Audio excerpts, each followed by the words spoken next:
কাশ আমরা আবার ছোটবেলায় ফিরে যেতে পারতাম, ফিরে পেতাম ওই গোল্ডেন ডেজগুলো। সম্ভব না, তবে যেটা সম্ভব সেটা হলো স্মৃতিচারণ। এগুলো দেখে এত আমার ছোটবেলাকার কথা মনে পড়ে যাচ্ছে। আজ আমরা যেখানে এসেছি সেখানে ঢুকলে মনে পড়ে যাবে ছেলেবেলার খেলাধুলার কথা। এখানে আছে 96টা দেশের 1100টারও বেশি পুতুল। ছোট্ট এক পুতুল রাজ্য বলতে পারো। বিভিন্ন দেশের পুতুল, গাড়ি, ইউনিক কত গণেশ মূর্তি, আরও কত কি। রামায়ণ মহাভারতের এক বিশাল অধ্যায় চোখের সামনে ফুটে উঠেছে। বিভিন্ন দেশের পুতুলের মধ্যে সেই দেশের কালচার খুব সুন্দরভাবে ফুটিয়ে তোলা হয়েছে।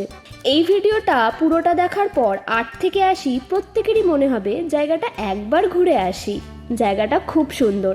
এটা হলো নেহেরু চিলড্রেন মিউজিয়াম, এক্সাইডের একদম কাছে। তাহলে আর দেরি কেন, তোমরাও বেরিয়ে পড়ো একটা হলিডেজ দেখে। হ্যালো এভরিওয়ান, ফাইনালি আজকে আমরা চলে এসেছি পুতুলের দেশে, তাও আবার খাস কলকাতায়। এখানে আছে 96টা দেশের পুতুল। 96টা, নটা ম্যাটার অফ জোক ইয়ার। 1100টারও বেশি পুতুল আছে এখানে। ভিতরে ঢুকে দেখি এবার পুতুলগুলো।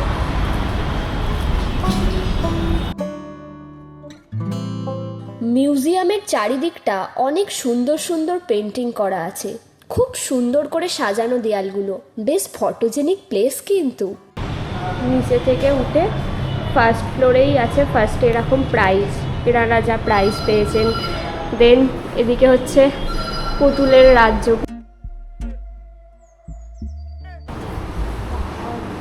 যেন মনে হচ্ছে পুতুলের স্বর্গরাজ্যে ঢুকে পড়েছে।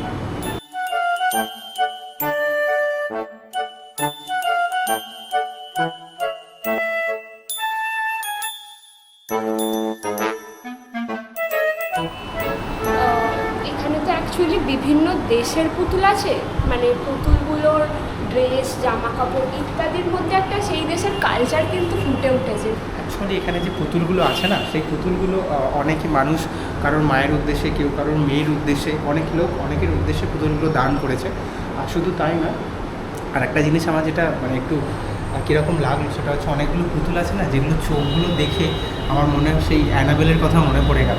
চোখগুলো কীরকম বিভৎস দেখতে লাগছে, মনে হচ্ছে সেই অ্যানাবেল যেরকমভাবে বসে থাকতো, মনে হচ্ছে না কাঁচের ভিতর থেকে না ঠিক বেরিয়ে আসে এরকমভাবে। এই পার্টিকুলার এই নিচের পুতুলগুলো না দেখে মনে হচ্ছে জীবন্ত হয়ে না এক্ষুনি বেরিয়ে আসবে, সত্যি পুরো অ্যানাবেলের মতো মনে হচ্ছে। হ্যাঁ, নিচের পার্টিকুলার পুতুলগুলোর চোখগুলো এতটা রিয়ালিস্টিক বা এতটা ভয়ঙ্কর লাগছে কেন আমি বুঝতে পারছি না। আর চারদিকে এত এরকম পুতুল আছে না, মনে হচ্ছে চারদিক থেকে আমাদের পুতুলগুলো যেন কিরম ভাবে চেয়ে আছে। এই যে পুতুলগুলো, এগুলো যেগুলো দেখছি এখানে, এইগুলো যেগুলো রয়েছে এগুলো না সব আমেরিকার পুতুল। আর আমেরিকার পুতুল মানেই কিন্তু সেগুলো একটু বেশ ভয়ঙ্কর মতো হয়। যত ভূতের গল্প যেগুলো দেখেছি, কনজারিং থেকে শুরু করে অ্যানাবেল হোক বা নান হোক, হ্যাঁ সবগুলো তো ওখানকার স্টোরি না। পুতুলগুলো দেখেই মনে হচ্ছে সেই আমেরিকার ভূত মনে হচ্ছে ভাই। এই মাঝখানের বক্সটাতে আমাদের ইন্ডিয়ার বিভিন্ন স্টেটের পুতুল সাজিয়ে রাখা আছে। জায়গাটা কিন্তু খুব সুন্দর অ্যান্ড ইউনিক। যারা এখনও আসোনি একবার ঘুরে যাও, হতাশ হবে না, এটুকু শিওর। কলকাতায় একটা বিল্ডিংয়ের মধ্যেই 96টা দেশের পুতুল, তার মধ্যে আমেরিকার পুতুলও প্রচুর আছে। এগুলো কিন্তু জাপানিজ নয়, কিন্তু এগুলো জাপানিজ ডল।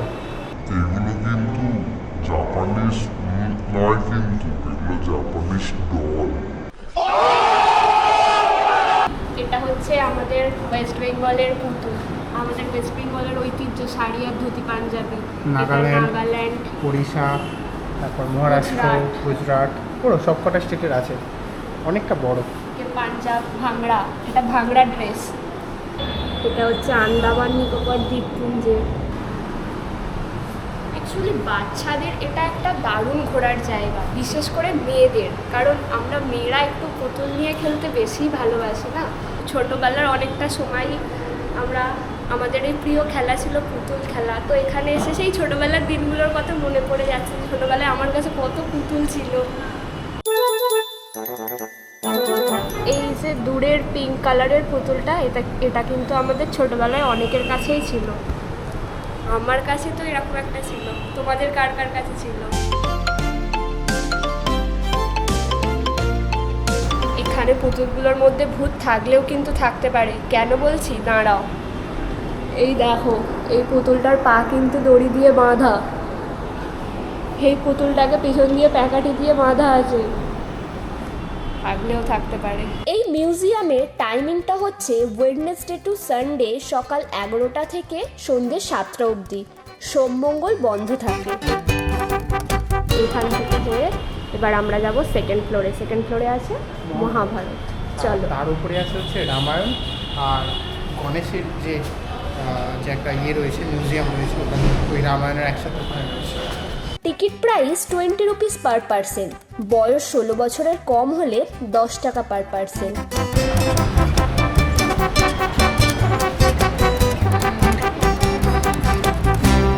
গাড়ির শোরুম আছে এখানে। হ্যাঁ, এরকম গাড়ি আমার ছোটোবেলাতে প্রচুর ছিল। এই জায়গাটা পার্টিকুলারলি এখানটা 3 তলা যখন আমরা উঠলাম, এখানটা উঠে দেখছি সমস্ত প্রচুর গাড়ি রাখা রয়েছে, বাইক হোক, পুরো চার চাকা হোক। গাড়ির শোরুম। হ্যাঁ, মানে এইগুলো দেখে না, তো মানে আমার ছোটোবেলাকার কথা মনে পড়ে যাচ্ছে, কারণ আমারও ছোটোবেলায় এরকম প্রচুর এরকম গাড়ি ছিল, এরকম বাইক ছিল, খেলনা ছিল প্রচুর। ঠিক আছে, তো বেশ ভালো লাগছে, পুরোনো দেশে আলমারিটার কথা মনে পড়ছে। এই জায়গাটাতে শুধু গাড়ি গাড়ি, বিভিন্ন দেশের বিভিন্ন রকমের গাড়ি। সেকেন্ড ফ্লোরের এই জায়গাটা শোকেস করে রাখা আছে গাড়ির সম্ভার। এখানে প্রচুর রকমের গাড়ি আছে, প্রচুর রকমের। এটা কলকাতার।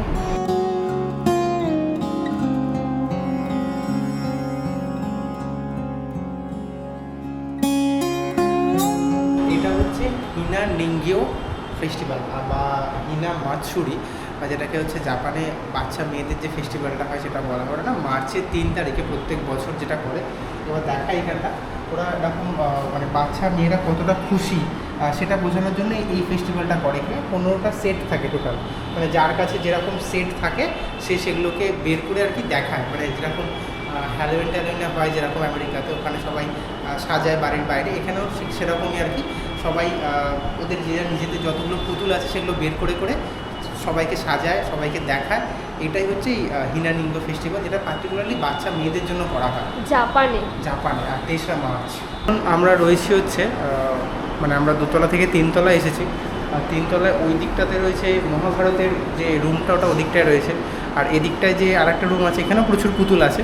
আর এখানে না যত রকমের ল্যান্ড আছে, নেদারল্যান্ড, থাইল্যান্ড, সুইজারল্যান্ড, আয়ারল্যান্ড, সব কিছুর এখানে মানে পুতুল আছে। ঠিক আছে, হ্যাঁ এখানেও আছে। আর এখানে আরও অন্যান্য অনেক দেশের আছে। ঠিক আছে, মানে শুধু ওই দেশের না, প্রচুর, মানে এখানে সব বিদেশি পুতুল যা দেখতে পাচ্ছি। নিচে ভারতেরও ছিল, আর্জেন্টিনা, বেলজিয়াম, আফগানিস্তান, চীন, আর্জেন্টিনা, বেলারুশ, মেসির দেশ, সেটাই বল, Canada, Denmark, Hungary, Costa Rica, Czechoslovakia, Germany, France, Hungary, Israel, Guatemala, Mexico. তোর ব্রাজিলের কোথায় রে পুতুল?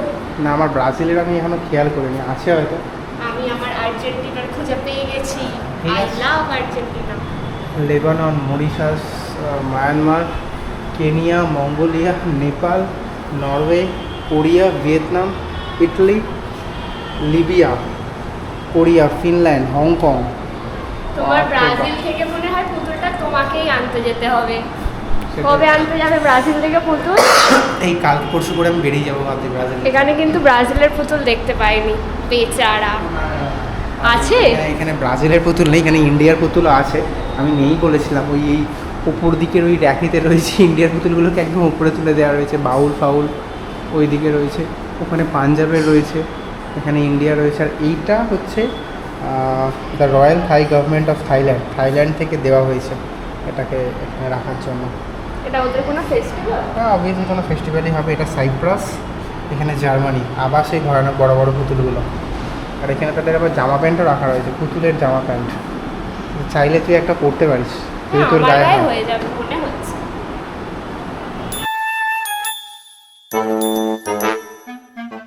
চারিদিকে শুধু পুতুলই পুতুল, যেদিকে তাকাচ্ছি সেদিকেই পুতুল।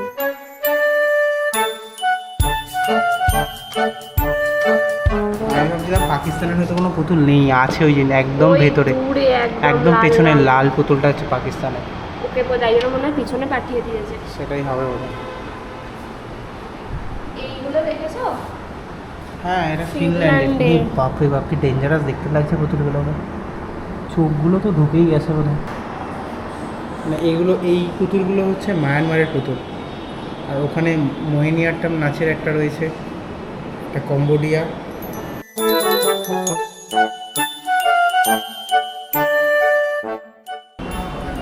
এটা কিন্তু খুব কিউট। আরও একটা দেশের আমরা খুঁজে পেয়েছি, সেটা হচ্ছে বাংলাদেশ। এই যে এখানে বাংলাদেশ আছে, এই ওপরে এটাও বাংলাদেশ আছে, এটা বেলজিয়াম, এটা বাংলাদেশ। এটা এখনও পসিবল হচ্ছে না, অনেকটা উঁচুতে রয়েছে, আর তাও আবার পুতুলগুলো অন্ধকারের মধ্যে রয়েছে। कैसा लग रहा है आप लोगों का? अच्छा लग रहा है, बहुत अच्छा लग रहा है, बहुत एक बार अच्छा जोर लग से रहा हाय है। बोल दो सबको।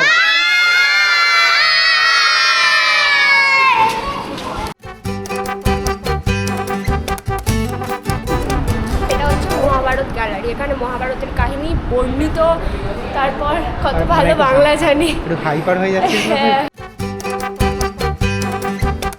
এর উপরে আমরা দেখতে যাবো রামায়ণ, ঠিক আছে? হ্যাঁ, আমাদের দেশের ম্যাপ। এখানে মহাভারত সেই হস্তিনাপুরের যুদ্ধ থেকে শুরু করে সমস্ত কিছু দেওয়া রয়েছে। অ্যাকচুয়ালি এখানে যে মহাভারতটা শুরু হচ্ছে, মানে যেটুকু দেখলাম সেটা হচ্ছে ডিরেক্ট দ্বৈপায়ন ব্যাস গণেশকে দিয়ে যে ওখানে গিয়ে লেখানো হয়েছিল। তারপর রাজা শান্তনু গঙ্গাকে বিয়ে করেছিল, সত্যবতীর কথা অল্প লেখা রয়েছে। বাট যারা জানে মহাভারতের অ্যাকচুয়াল স্টোরি, তারা জানে কোথা থেকে মহাভারতটা শুরু হয়েছিল। সেই রাজা উপরিচর বসু, ওখান থেকে তারপর সত্যবতী জন্মালো। তারপর সত্যবতীর সাথে পরে ওদিকে এসে রাজা মানে সন্ন্যাসী হচ্ছে পরাশর মুনি ছিল, ওখান থেকে জন্ম হলো হচ্ছে দ্বৈপায়ন ব্যাসের। তারপর থেকে শুরু হলো মহাভারত। এইটা এখানে এইটুকু পোর্শনটুকু দেওয়া নেই, এটা এখানে আমি বলে দিলাম, যারা ইন্টারেস্ট তারা একটু জেনে নিও। বাকিগুলো সব এখানে দেওয়া রয়েছে সুন্দর করে।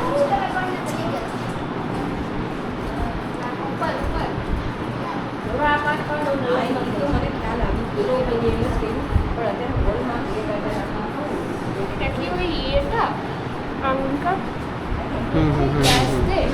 না, দ্রোণাচার্য। হুম, এখানে রাক্ষসী হিড়িম্বা ওই যে ভেতরে আছে,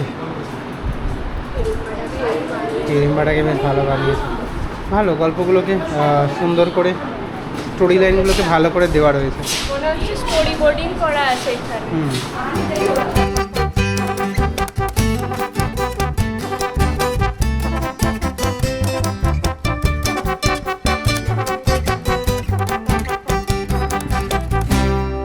এইটা হচ্ছে যেখানে মানে দেখানো হয়েছে, এখানে কৃষ্ণ যেখানে অর্জুনকে তার বিশ্বরূপ যেটা দেখিয়েছিল সেইটা হচ্ছে এটা। আর এখানে সবাই এসে যুধিষ্ঠির যখন ভীষ্মের কাছে যখন আশীর্বাদ নিচ্ছে, এই জায়গাটা কুরুক্ষেত্রের যুদ্ধ শুরু হচ্ছে।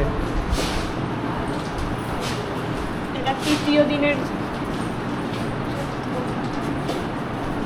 আর এটা এখানে আর একটা হচ্ছে জিনিস সে- বলা, এটা হচ্ছে সেই পোর্শনটা যেখানে কৃষ্ণ সুদর্শন চক্র নিয়ে ভীষ্মকে মারতে গিয়েছিল।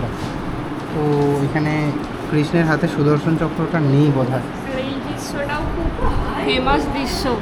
যেখানে শিখণ্ডী এসেছিল আর ভীষ্ম নিজের অস্ত্র ত্যাগ করেছিল এবং তারপর ষড়সজ্জা গ্রহণ করেছিল।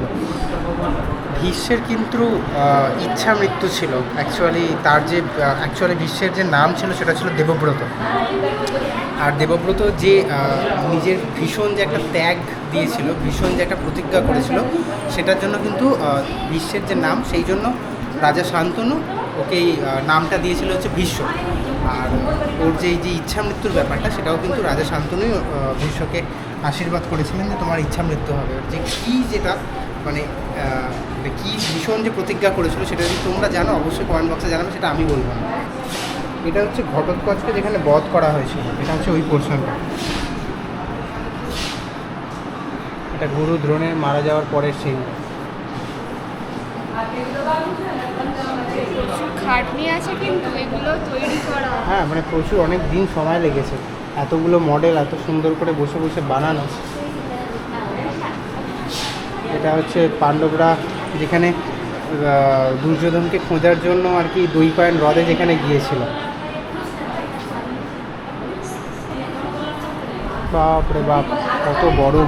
এটা হচ্ছে কুরুক্ষেত্র যুদ্ধের 36 বছর পরের একটা সিন এখানে দেখানো হয়েছে, যেখানে কৃষ্ণ দেখেছিল দূর থেকে বলরামকে, যে বলরামের মুখ দিয়ে মহানাগ বের হচ্ছে, সাগরের দিকে চলে যাচ্ছে। আর তখন বুঝতে পেরেছিল বলরাম দেহত্যাগ করেছে। এটা হচ্ছে সেই পোর্শনটা যেখানে আর কি যুধিষ্ঠিরকে নরক দেখাতে নিয়ে যাওয়া হয়েছিল, কারণ যে কথাটা যুদ্ধের সময় বলানো হয়েছিল যুধিষ্ঠিরকে দিয়ে, অশ্বত্থামা হত ইতি গজ। এই যে অশ্বত্থামা হতটা খুব জোরে বলেছিল আর ইতি গজটা আসতে বলেছিল, কিন্তু সেটাও মানে পাপ হিসেবেই গণ্য হয়েছিল, মিথ্যে কথা বলেছিল, সেই জন্য ওখানেকে নরক দর্শন করতে হয়েছিল। আর এটা একদম লাস্ট পোর্শন যেখানে দেখানো হচ্ছে ধর্ম আর ইন্দ্র, যেখানে যুধিষ্ঠিরকে বলছে যে দেখো সব কিছুই হচ্ছে মায়া, সব কিছু মায়া ত্যাগ করো, তুমি আমাদের সাথে চলো। সবই মায়া। ফার্স্ট ফ্লোরে এখানে মানে 4 তলা হ্যাঁ, 4 পোটেনশিয়াল এনার্জি অনেকটা বেড়ে গেছে। উফ, নিচে সব আমাদের ওই কি নাম বললো স্কুলটা, হাওড়া? Saint Johns. হ্যাঁ, ওখান থেকে সব এক্সকারশনে এসছে এখানে। আর এখন আমরা এদিকে রামায়ণ গ্যালারি আছে, এখানে গণেশ ঠাকুর, আর এখানে হচ্ছে আর একটা কিছু আছে, চলো আগে এটা দেখে আসি। এখানে সব পুতুলগুলো হচ্ছে চায়নার পুতুল, তবে এখানের পুতুলগুলো জামাগুলো না খুব চকচক করছে, মনে হয় এটা নতুন এখানে বসিয়েছে।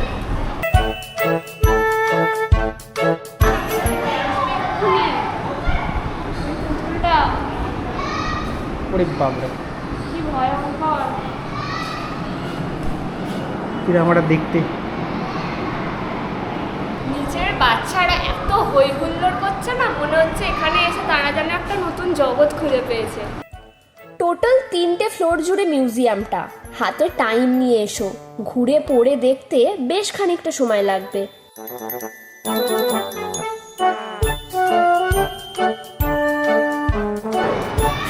কি জানি হতে পারে ইন্দোনেশিয়া, ক্যাম্বোডিয়া, আর সেরকম নাম লেখা নেই, তবে এইগুলো সেই আমাদের সেই ছোটোবেলার মেলায় দেখতে পেতাম, এরকম সমস্ত হাতের কাজের জিনিস বিক্রি হচ্ছে। এখন মেলাও সেরকম হয় না, মানে আগে যেরকম হতো এখন সেরকম হয় না, বা হলেও এই পার্টিকুলার কম জিনিসগুলো এরিয়ার মধ্যে মেলা হ্যাঁ। দিন দিন ছোট হতে ছোট হয়ে থাকছে। যাচ্ছে। আর এই জিনিসগুলো সেই ছোটোবেলার মেলায় দেখতে পেতাম, এই ছোটো ছোটো শোপিসগুলো। আমার কাছে এরকম ক্যাঙ্গারু ছিল জানো, একটা ব্রাউন কালারের এরকম ক্যাঙ্গারু ছিল আমার কাছে। ওই ক্যামেরাটাই মনে হচ্ছে এখানে চলে এসেছে।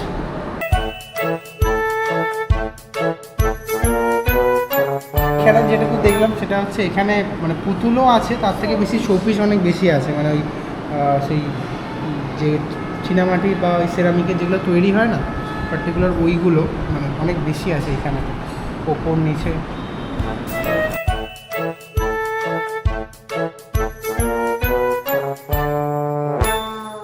এই জায়গাটা হলো গণেশ গ্যালারি, 310টারও বেশি এখানে গণেশের শোপিস রাখা আছে। প্রত্যেকটা গণেশের মূর্তি কিন্তু খুব ইউনিক আর খুব সুন্দর বেশ এই রুমটা।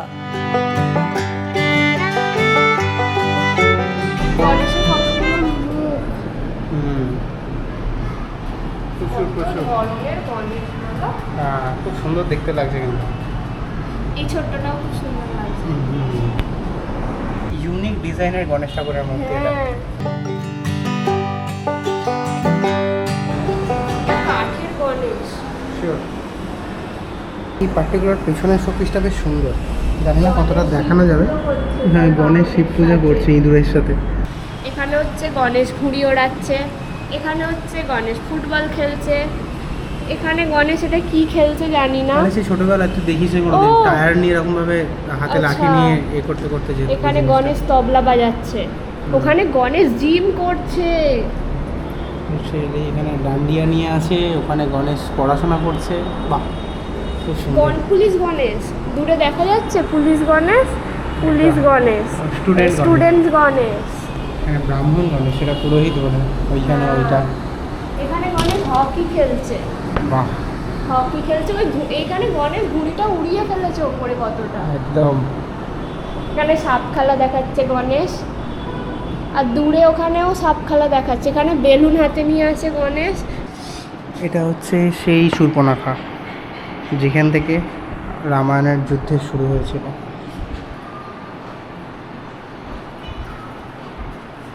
এখানে প্রত্যেকটা জিনিসের ব্যাখ্যা কিন্তু পাশে পাশে পড়া আছে, মানে আসবে পড়বে দেখবে।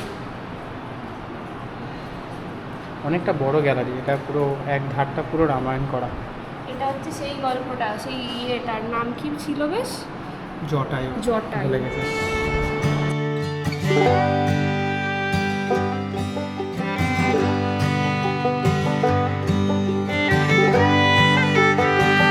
সেই সিনারিওটা যেখানে রাবণ সেই হনুমানকে সেই বেঁধে রেখে দিতে বলেছিল, আর তারপরে এখানেও ধরে বেঁধে রেখেছিল।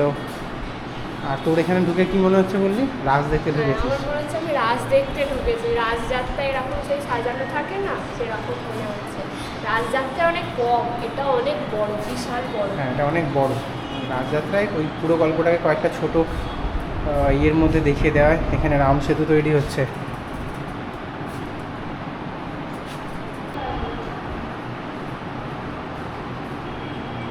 ওহো, কুম্ভকর্ণকে এখানে জাগানো হচ্ছে।